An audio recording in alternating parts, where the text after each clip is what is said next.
TikTok করার কারণে গোরস্থানে লাশ দাফন করতে দেয়নি এলাকাবাসী। এই ব্যাপারে ইসলাম কি বলে? আসলে ভাই, আমরা একজন মানুষের সঙ্গে মৃত্যু পরবর্তী আচরণ কি সেটা আমরা অনেকেই জানি না।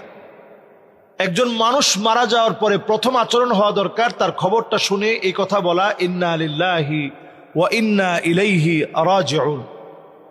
2 নাম্বার কাজ হচ্ছে যদি সে ছেলে হয় তাহলে বলা আল্লাহুম্মা সাব্বিতহু আলাল ঈমান, আর যদি মেয়ে হয় তাহলে বলা আল্লাহুম্মা সাব্বিতহা আলাল ঈমান।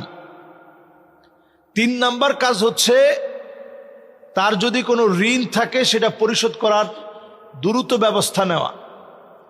4 নাম্বার কাজ হচ্ছে তার দাফন কাফন, তার জানাজার নামাজ পরবর্তী সময় তাকে কবরস্থ করা পর্যন্ত তার পিছনে পিছনে যাওয়া। তো কবরস্থান অথবা কবরস্থ করা এটা একজন মানুষের মানবীয় অধিকার। মানুষ হিসাবে মানুষের অধিকার হচ্ছে আপনি তাকে দাফন কাফন করবেন, তাকে কবরস্থ করবেন, এটা তার প্রাপ্য একটা অধিকার।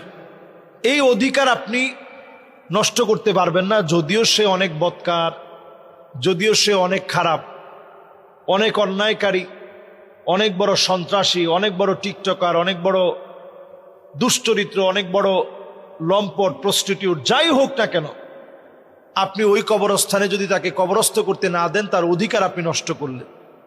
এটা আপনি করতে পারবেন না যে তাকে আপনি মৃত্যু পরবর্তী সময়ে তাকে আপনি দাফন কাফন করতে দেন নাই, এই কাজটা আপনি করতে পারবেন।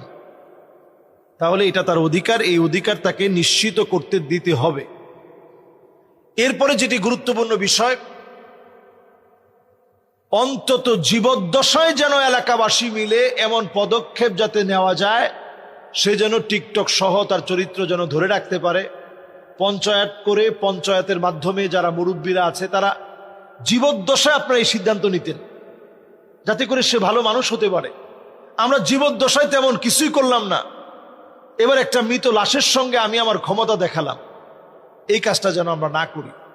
একটা মানুষ যখন মরে যায়, নবীজি সাল্লাল্লাহু আলাইহি সাল্লামের সামনে দিয়ে একটা ইহুদির লাশ যাচ্ছে, তো নবীজি অবাক হয়ে দাঁড়িয়ে গেলেন। সাহাবায়ে কেরাম বললেন, হাদিহি জুসসাতুল ইয়াহুদ, ইয়া রাসূলুল্লাহ, এটা তো একটা ইহুদির লাশ, এই লাশের জন্য আপনি দাঁড়ায় গেলেন?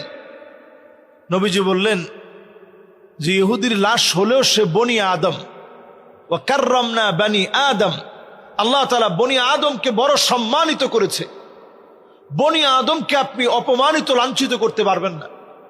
বনি আদম আল্লাহর কাছে বড় দামি, বড় সম্মানিত।